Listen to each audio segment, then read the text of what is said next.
আসন্ন জাতীয় সংসদ নির্বাচনে অংশ নিতে পারছে না কার্যক্রম স্থগিত দল আওয়ামী লীগ। জুলাই অভ্যুত্থান পরবর্তী ১.৫ বছর ধরে বিভিন্ন মামলায় অভিযুক্ত হয়ে ভারতেই অবস্থান করছেন দলের বেশ কিছু শীর্ষ নেতা।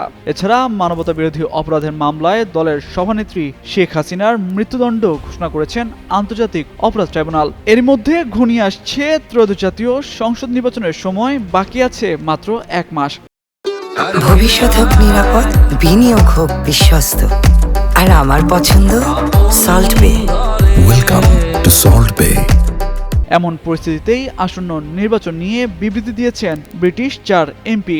বিবৃতিতে বাংলাদেশের আগামী সংসদ নির্বাচনকে অন্তর্ভুক্তিমূলক করার আহ্বান জানিয়েছেন ব্রিটিশ এই এমপিরা। হাউস অব কমন্সের এই ৪ এমপি হলেন Bob Blackman, Jim Shannon, Jas Athwal এবং ক্রিস লব। তারা বলছেন, সব দলের অংশগ্রহণ না থাকলে কোনো নির্বাচনকে গণতান্ত্রিক বলা যায় না। ফেব্রুয়ারি নির্বাচনের অপেক্ষায় থাকা বাংলাদেশ গুরুত্বপূর্ণ সন্ধিক্ষণে দাঁড়িয়ে আছে। এই নির্বাচন একটি ন্যায়সঙ্গত, স্থিতিশীল ও সমৃদ্ধ বাংলাদেশ গঠনে ভূমিকা রাখবে।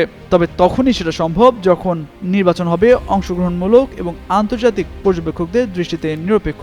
বিবৃতিতে উদ্বেগ প্রকাশ করে ব্রিটিশ এই ৪ এমপি বলেন, ব্যাপক জনসমর্থন থাকা রাজনৈতিক দলগুলোর ওপর বর্তমানে নিষেধাজ্ঞা রয়েছে। এক্ষেত্রে জাতিসংঘের পাশাপাশি যুক্তরাজ্য ও বাংলাদেশের দীর্ঘদিনের মিত্রদের পরামর্শ উপেক্ষা করা হয়েছে বলেও ওই বিবৃতিতে উল্লেখ করা হয়।